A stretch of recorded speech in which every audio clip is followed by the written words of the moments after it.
Hello guys, তো কেমন আছো সবাই? আশা করি সকলে ভালো আছো আর আমরাও খুব ভালো আছি। তো গতকাল ছিল আমাদের বাড়ি বিশ্বকর্মা পুজো উপলক্ষে। বিশ্বকর্মা পুজোর আগের দিনকে আমাদের বাড়ি আনন্দের রান্না উৎসব হয়।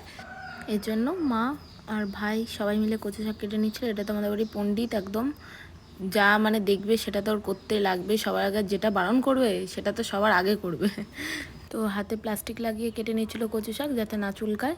ভয়েতে একদম মা বলেই দিয়েছে যে চুলকাবে, তাও শুনবে না কথা, কাটতেই হবে। তো নিজের টেকনিক নিজেই বার করে নিয়েছে। তো আমি এখানে আবার চা করে নিয়ে গেলাম সবার জন্য। তো চা খাওয়ার পরে মা আবার উনুন জ্বালিয়ে নিয়েছিল আর আমাদের এখানে কচু শাক কাটা কমপ্লিট। তারপরে উনুন জ্বালিয়ে হাঁড়ির মধ্যে জল দিয়ে বসিয়ে দিয়েছিল কচু শাক সিদ্ধ হওয়ার জন্য। ও তারপরে কেটে নিয়েছিল সব সবজি যেগুলো যেগুলো দরকার। 7 রকমের ভাজা করেছিল মা আজকে। আর প্রতি বছরই কিন্তু আমাদের বাড়ি আনন্দের উৎসব হয়ে থাকে বিশ্বকর্মা পুজোর আগের দিন। আর করার পর এটা আমাদের পরের দিন খাওয়া হয়। আর ভাতে জল দিয়ে রেখে পান্তা ভাত করার পর কচু শাক দিয়ে খাওয়া হয়। আর তোমাদের কাদের কাদের কচু শাক খেতে ভালো লাগে অবশ্যই জানিও। আর এদিকে আমার মা ভাজা হয়ে গেছে আর এটা করেছে শুকনো করে ডাল, ডালের ওপরে ছড়িয়ে দিচ্ছে নারকল। আর এখানে কচু শাকে একটু নারকল দিয়ে নিল আর বসিয়ে দিয়েছে ভাত। তারপর আমাদের গোপালকে ওই বাড়ি ঠাকুরকে দিয়েছিল, ওই ক্লিপটা নেওয়া হয়নি। তো আজকের ভিডিও এতটাই, টাটা।